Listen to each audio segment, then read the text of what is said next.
In today's video, I'm going to talk about video, which isn't something that has really been a big feature of my photography over the last 7 years. Or has it? It's one of those strange things. I mean, I didn't think much about video at all for a long time. However, I must have done. I'll explain that, because that sounds like a contradictory statement. But really what I'm talking about is the recording of video intentionally to make videos, to actually produce videos. So sorry, the dog is underneath the table. So what I'm talking about are family videos. So when my children were young in the early 2000s, we recorded quite a bit of. We invested in video because we wanted to capture the children growing up, and that's what we did. But we didn't think about.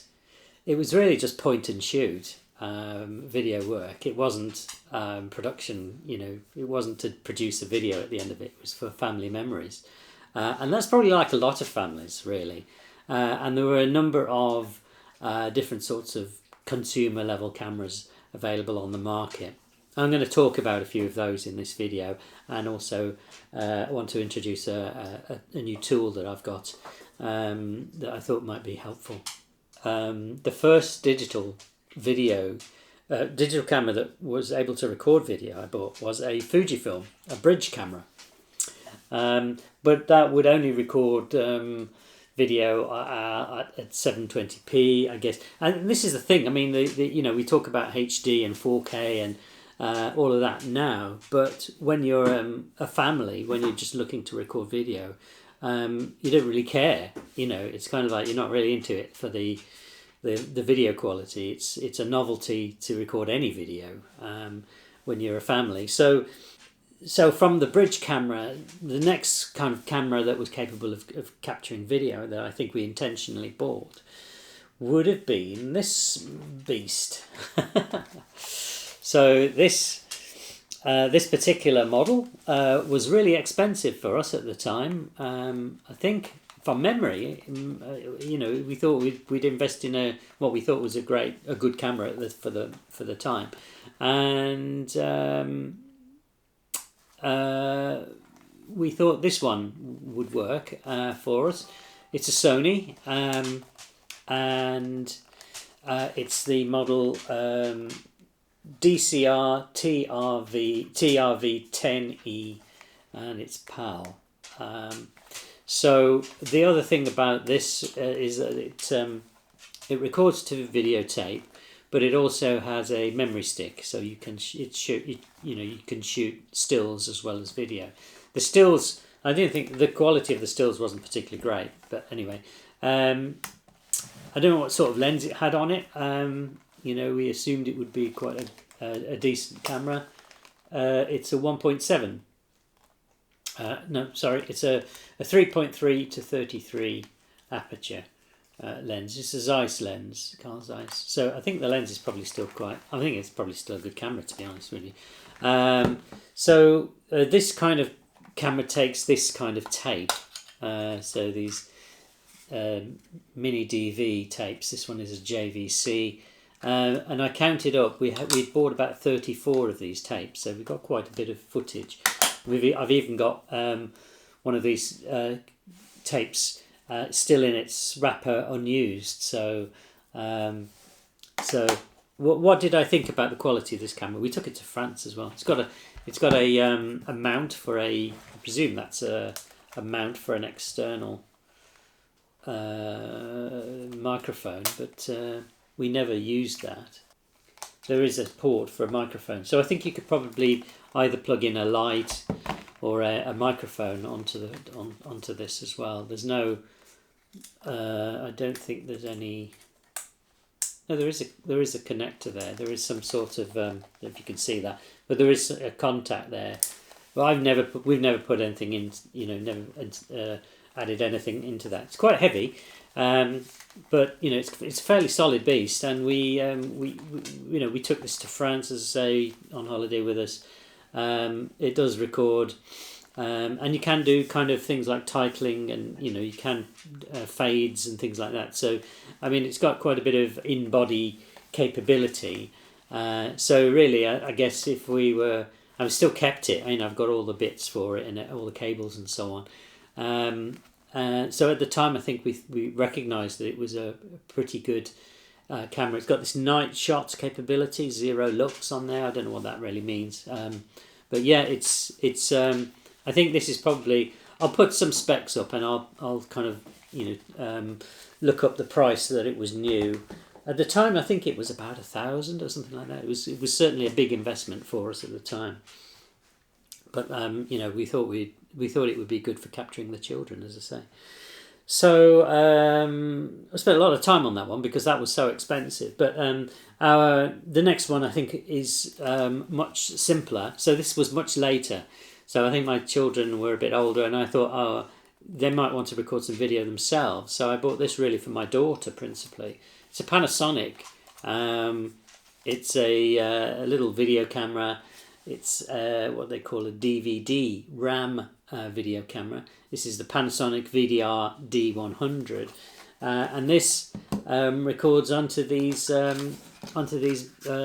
optical discs. So they're like small DVDs really. So you could put them into once you finalise the disc, you can put them into a DVD player.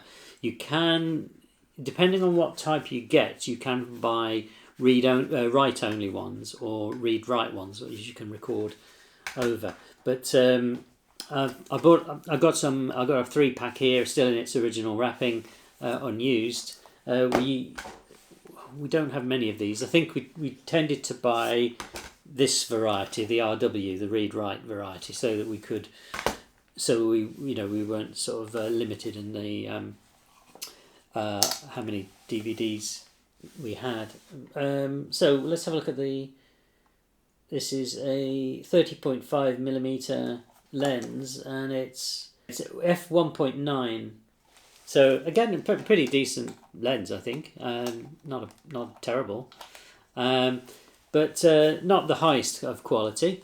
Well, my children were both doing a lot of judo competitions, so the Sony was a bit too big and bulky to take around with us, and the tapes as well. It was quite difficult to, once you've got the recordings on tape, getting them onto a computer was quite difficult. I think we had to buy a FireWire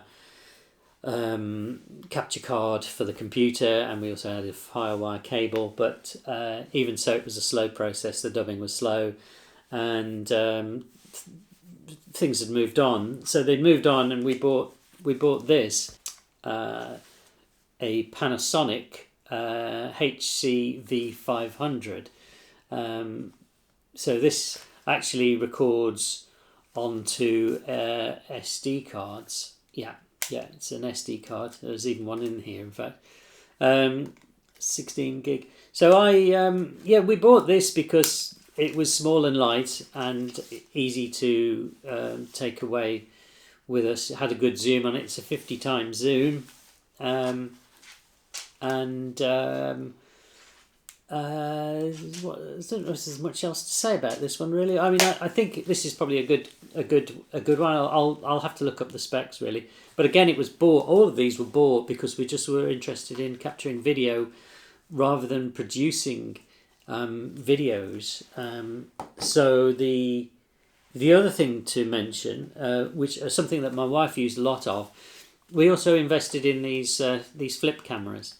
So we had about 3 or 4 of these, maybe. This is one of the later ones that we bought. I think it's probably got a bit more capability, but it's kind of USB based. You plug them into the computer. There's no image stabilization, and I don't think there's any image stabilization in those cameras either. Maybe it might be in the Sony. I'd have to have a look. But these were obviously the screen is there. You just press the record button, I think you've got, on this one, you've got options to maybe zoom in or something like that. Not all of them had that.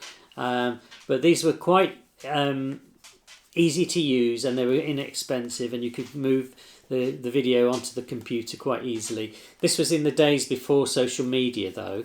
So, the mobile phone has really replaced the flip cameras. But this having the iPhone and having the capability to record video on your phone, these were very popular, I think, and we certainly made use of them. They were very easy to use, and that was one of their big selling points. Recently, I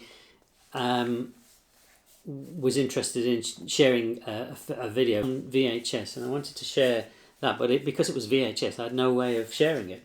So I went to a high street retailer, and I won't name names, but I popped in, and they advertise on their website that they can convert from VHS to digital format.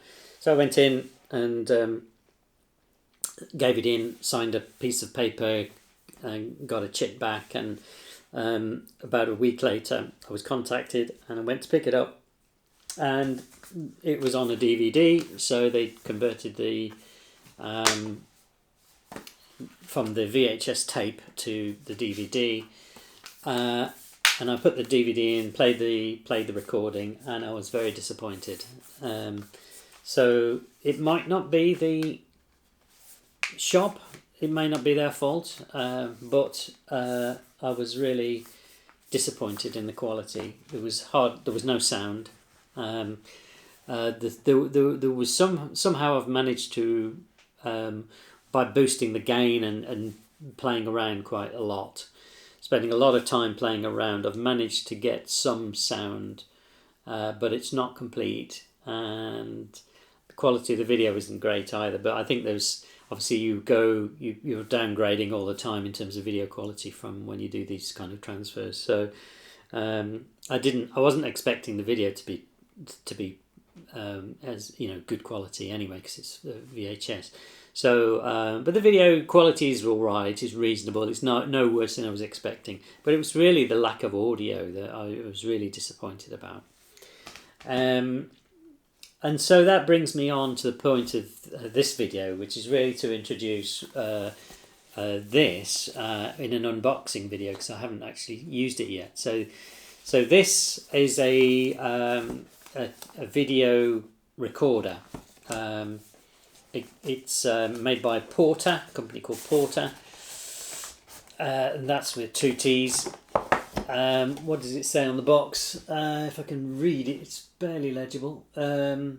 So it should be able to capture various formats. So it mentions AV to digital, S-video to digital, auxiliary to digital.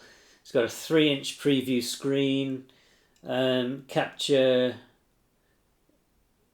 box and live streaming, supports USB, flash drive and TF cards, instant playback, and a remote control. So the idea here is, 2 things. One is to play back the tapes and digitize the tapes. The other idea is to do the same for the DVD recorder. But I also want to experiment by using the capture card to capture live video with the cameras. All of these cameras. Maybe 2 of them. I wouldn't need to do that with the Panasonic, because that already captures to SD card. But really, to be able to improve the longevity of those video cameras, because by being able to record straight to digital media. Okay, so let's have a look at what we get in the box itself. So there's a quick start guide. So let's have a look. So we've got a bit of foam here. So the capture device. Let's see. This is the actual video recorder itself. Yeah, it doesn't look like there is any power.